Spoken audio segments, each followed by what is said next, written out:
오늘은 11월 15일 욥기 25장 1절부터 6절까지 말씀입니다. 욥의 말을 계속 듣고 있었던 수아 사람 빌닷이 거기에 대한 답변을 또 하게 됩니다. 자, 1절과 2절입니다. 수아 사람 빌닷이 대답하이로되 하나님은 주권과 위엄을 가지셨고 높은 곳에서 화평을 베푸시느니라. 하나님의 주권을 얘기해요. 하나님은 주권과 위엄을 가지셨다. 이 주권이라는 것은 하나님은 인간의 생사화복을 다 주관하시고 그리고 이 세상에 되어지는 모든 자연환경도 하나님이 주관하에 있는 것이다. 하나님의 주권을 얘기하고 있죠. 그러니까 하나님의 주권과 위엄을 높이고 있어요. 굉장히 맞는 말이고 옳은 말이에요. 이 모든 것들을 하나님이 주관하시는 것입니다. 그런데 욥은 무엇이라고 말합니까? 나는 죄가 없다. 불의하지 않다 라고 말하고 있잖아요. 그러니까 아니다, 너에게 되어지는 모든 일들도 하나님의 주권 아래에 있는 것인데 하나님께서 너를 심판하는 거야 라고 하는 이야기를 하고 싶어서 하나님의 주권을 이야기하고 있는 거예요. 그러니까 이 말 자체는 맞는 말이지만 하나님의 주권과 위엄을 얘기하면서 목적이 있어요. 어떤 목적이냐면 욥을 깎아내리려고 하는 목적을 가지고 하나님의 주권과 위엄이라는 단어를 이용하는 거라는 거예요. 무슨 말입니까? 이 빌닷은 욥을 깎아내리기 위해서 한마디로 말하면 하나님을 이용해 먹고 있다라는 거예요. 여러분, 내 주장을 펼치기 위해서 하나님을 이용하는 건 큰 죄예요. 하나님의 말씀을 내 도구로밖에 사용하지 않는 사람들의 특징이라는 거죠. 하나님의 말씀을 그렇게 함부로 오용해서는 절대로 안 된다. 여러분도 하나님의 성경 말씀을 내 주장을 주장하는데, 관철시키는데 사용하려고 하지 마시고 하나님 말씀 그대로 순종하려고 애를 쓰는 귀한 성도가 되어야 될 줄로 믿습니다. 4절 말씀을 볼까요? 그런즉 하나님 앞에서 사람이 어찌 의롭다 하며 여자에게서 난 자가 어찌 깨끗하다 하랴. 맞는 말이죠. 하나님 앞에서 어떻게 사람들이 의롭다 하겠느냐?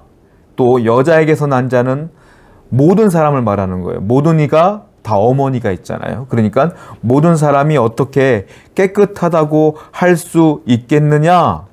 라고 욥을 지금 핀잔 주고 비난하고 비판하고 욥을 무너뜨리려고 회개하라고 강요하고 강조하는 내용이죠. 이 말씀도 맞는 말이에요. 하나님 앞에서는 그 어떤 인간도 스스로 의롭다 말할 수 없어요. 욥도 이 부분에선 잘못한 게 맞아요. 욥은 나는 죄가 없어요. 하나님 왜 이럽니까? 라고 원망을 계속해 왔잖아요. 이 말은 빌닷의 말도 맞는 말이에요. 사람들은 하나님 앞에서 의로운 사람이 한 명도 없어요. 한 명도. 단 한 명도. 그런데 빌닷이 이 옳은 진리의 말씀을 선포하고 있음에도 불구하고 문제가 되는 게 뭐냐? 아무리 옳은 말일지라도 아무리 진리의 말일지라도 이 말 속에 긍휼과 사랑이 없으면 이 말은 상대방을 죽이는 칼에 불과하다라는 거예요. 여러분들이 누군가에게 하나님 말씀으로 돌이키게 하려고 하면 그 사람을 먼저 사랑하는 마음이 있어야 되고요. 긍휼의 마음이 있어야 돼요. 그래야 하나님 말씀이 그들을 살리는 말씀이 되는 거예요. 나는 사랑이 전혀 없으면서 긍휼이 전혀 없으면서 옳은 말을 했다? 옳은 말이지만 그것은 그를 죽이는 칼에 불과하다는 거예요. 그래서 우리는 항상 하나님 말씀을 전하기 전에 그 영혼을 사랑하는 마음이 더 중요하다는 걸 명심해야 된다는 거죠. 5절 볼까요? 보라, 그의 눈에는 달이라도 빛을 발하지 못하고 별도 빛나지 못하거든 이라는 거예요. 그러니까 달도 별도 하나님 앞에서는 아무것도 아니에요. 그 아름다운 빛도, 즉 무슨 말이에요? 하나님 앞에서는 사람도 아무것도 아니다라는 거죠. 하나님의 위대한 분이고 사람은 결코 그 앞에 순전한 존재가 되지 못한다. 욥, 너는 그렇게 무고하다고 얘기를 하는데 너가 뭘 그렇게 잘났어? 너는 하나님 앞에서는 아무것도 아니야 라고 얘기하는 거죠. 다른 말로 말하면 너는 하나님 앞에 비천한 존재야. 그런데 어디서 죄가 없다고 이렇게 시끄럽게 얘기를 하는 거야? 라고 빌닷이 훈계하고 큰 소리치고 분노하는 거예요. 자, 문제가 있어요. 지금 빌닷은 욥은 넌 잘못했어. 죄인이야. 하나님 앞에 누가 감히 어떻게 이렇게 말할 수 있어? 라고 얘기하는 거잖아요. 그런데 문제가 있어요. 욥만 비천한 게 아니라 빌닷도 하나님 앞에 비천한 존재거든. 근데 본인은 아니라는 거예요. 본인은 비천한 존재가 아니야. 그러니까 욥 너 빨리 회개해 라고 얘기하는 거예요. 여러분 착각하지 마십시오. 저도 비천한 존재고 여러분도 비천한 존재예요. 하나님 앞에서는.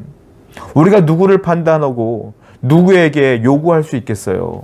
단지 우리는 어떤 사람이 하나님과 멀어지고 죄를 지으면 하나님의 사랑으로 긍휼한 마음으로 말씀을 전해야 되겠지만 그래도 말을 듣지 않으면 기도할 뿐이에요. 왜? 나도 그 사람과 똑같은 비천한 존재거든. 하나님이 해결해야 될 문제잖아요. 항상 명심하십시오. 저 사람만 나쁜 사람 아니에요. 나도 죄인이야. 저 사람만 연약한 사람 아니에요. 나도 연약한 죄인이야. 이걸 분명히 기억해야 된다는 거예요. 또 6절 말씀 볼까요? 하물며 구더기 같은 사람 벌레 같은 인생이랴. 욥에게 말하는 거예요. 너는 구더기 같은 사람이야.